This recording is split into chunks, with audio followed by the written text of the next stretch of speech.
সৌম্য একটা কথা আমাকে বললো, ভাইয়া ও ভালো বলও মারে, আর having Ashraful with the team was the best add on. Rangpur রাইডার্সের আপনি একজন ওয়ান অফ দ্য ওনার আপনি বলা যায় একটা পার্ট। কিভাবে আসলে এই সফল একটা টুর্নামেন্ট আপনারা শেষ করলেন, যদি গল্পটা বলতেন। তো টুর্নামেন্টটা যখন আসলে আরম্ভ হয়, আমরা যদি দেখি পেপারে looks like we had the best team, কিন্তু হঠাৎ করে প্রথম দুটা গেম হারাতে দেয়ার ওয়াজ এ কোয়েশ্চেনেবল রাইট সিচুয়েশন। তো আমাদের যে গেমগুলো আমরা হারছি, আমরা পুরোপুরি বলা যায় যে জিতা গেম হারছি, স্পেশালি সুপার ওভারে যেটা ছিল। কিন্তু টিম বিলিভ ইন ইচ আদার।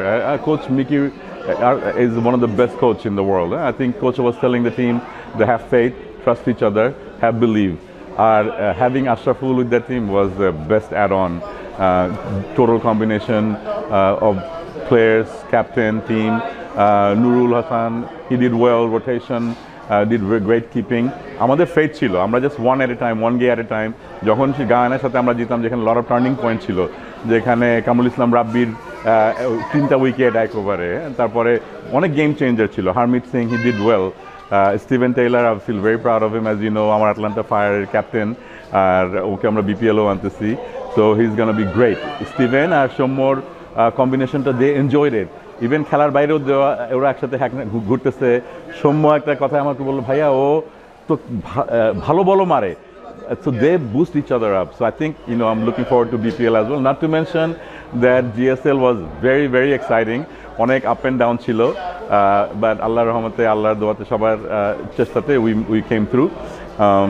সৌম্যর কথা বলছিলেন যে সৌম্য আসলে যেভাবে পিক করেছেন আপনারা, রংপুর রাইডার্সে বিপিএলেও তাকে পিক করেছেন, সো সার্ভিসটা তো প্রপারলি পেলেন। হ্যাঁ, এই ক্রেডিটটা পুরো যাচ্ছে আমাদের বিপিএল এর গ্রুপের ইশতিয়াক ভাই, শানিয়ান, রনি ভাই, যারা আছেন টিম এর সিলেকশনে, they've done excellent job with the team. তো ওরা এখন ওইটার রেজাল্টটাই আমরা পেলাম।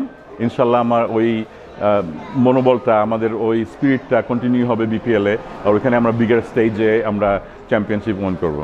এই সৌম্য, আফরি এবং রিশাদকে নিয়ে ফাইনাল ম্যাচে একটা ধোঁয়াশা তৈরি হলো।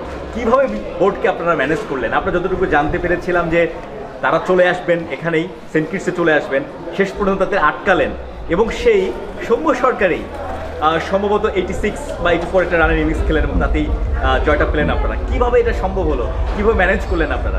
তো তুমি জানো আসলে এই সেন্ট কিটসে আসার কিন্তু আমার প্ল্যান ছিল না, it's not in my plan. আমি এখন আটলান্টাতে থাকার কথা। তো যখন এই প্লেয়ারদের এনওসি নিয়ে একটা চলতেছে, আমরা খুশদিল শাহকেও লুজ করলাম, পাকিস্তানেও যেতে হইলো, আর আমরা চ্যাম্পিয়নশিপ আসলাম আমরা 10 জন প্লেয়ার নিয়ে। তখন আমাদের টিমে আমরা লোকালি স্ক্রাম্বল করতেছি কাকে ঢুকানো যায় কিনা, পানি কে টানবে ওটা নিয়েও একটা সমস্যা ছিল। তো ইশতিয়াক ভাই অনেক চেষ্টা করছে, ব্যাকএন্ডে আমরা টিমের সবাই আমরা চেষ্টা করছি। ইশতিয়াক ভাই একটা প্রমিস করছে যে এই প্লেয়ারগুলো আমরা নিজের হাতে পৌঁছায় দেবো গায়ানাতে।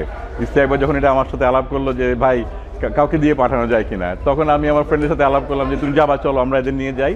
আমি হাতে হাতে মেক শিওর করবো যে আমরা তাদের পৌঁছায় দেই বাংলাদেশ টিমের কাছে, যে এই যে আমাদের আমানত আমরা নিয়ে আসছি, আমাদের treasure will bring. So all of those commitment was there. এই জন্যই আমার গায়ানাতে আসা। আমরা ওইভাবে আমাদের দেশের ন্যাশনাল টিম ডেফিনেটলি আমরা মর্যাদা দেই, আমাদের প্রায়োরিটি মর্যাদা দেশের ন্যাশনাল টিম সামনে।